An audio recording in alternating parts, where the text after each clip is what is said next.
الله من الشيطان الرجيم بسم الله الرحمن الرحيم وأقيموا الصلاة وآتوا الزكاة واركعوا مع الراكعين صدق الله العلي العظيم وصدق رسوله النبي الأمين الكريم ونحن على ذلك لمن الشاهدين والشاكرين والحمد لله رب العالمين. آئیے سب سے پہلے مدینے کے تاجدار دونوں عالم کے مالک مختار محبوب پروردگار اور امت کے غمخوار جناب احمد مصطفیٰ محمد مصطفیٰ صلی اللہ علیہ وسلم کی بارگاہ عزت پناہ میں اپنے غلامی کا ثبوت دیتے ہوئے درود پاک کا نذرانہ عقیدت پیش کریں پڑے باؤ سے صلی اللہ علیہ وسلم.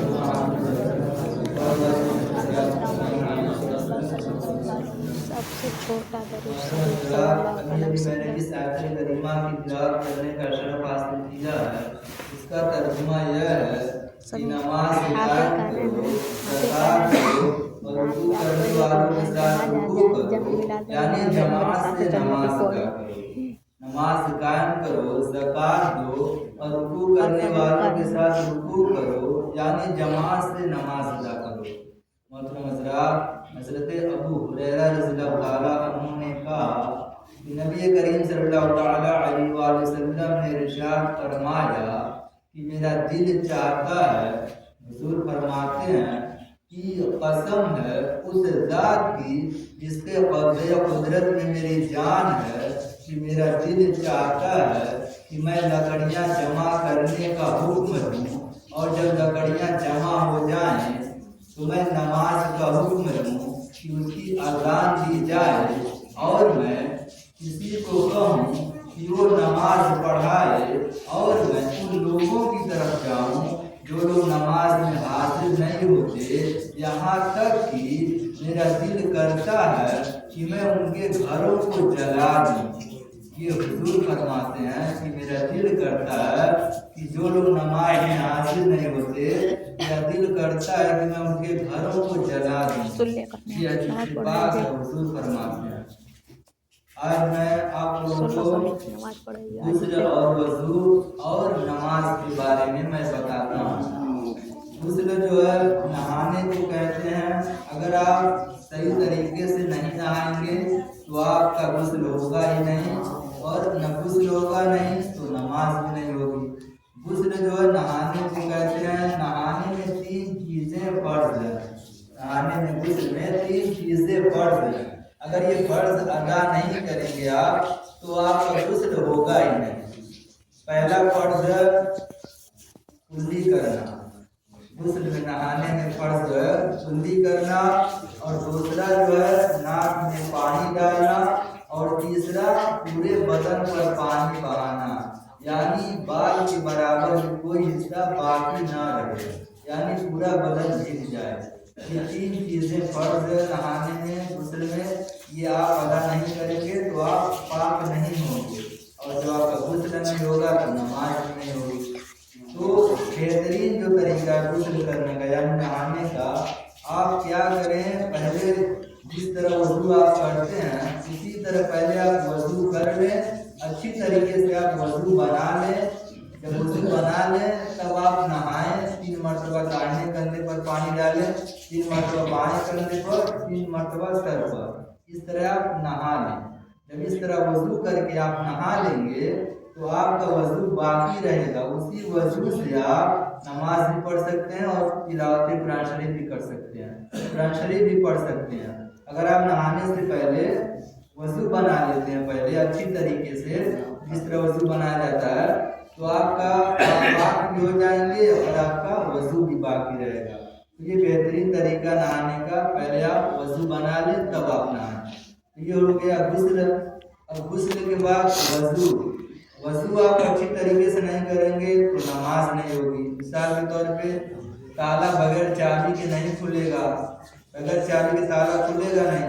اسی طرح نماز تالا ہے مثال کے طور پہ، اور چابی جو ہے اس کا نماز کی وضو ہے. وضو اچھی طریقے سے آپ نہیں جب کریں گے تو نماز نہیں ہوگی. تو آپ اچھی طریقے سے پہلے وضو کریں تبھی آپ کی نماز ہوگی. وضو میں جو ہے 4 چیزیں فرض ہیں.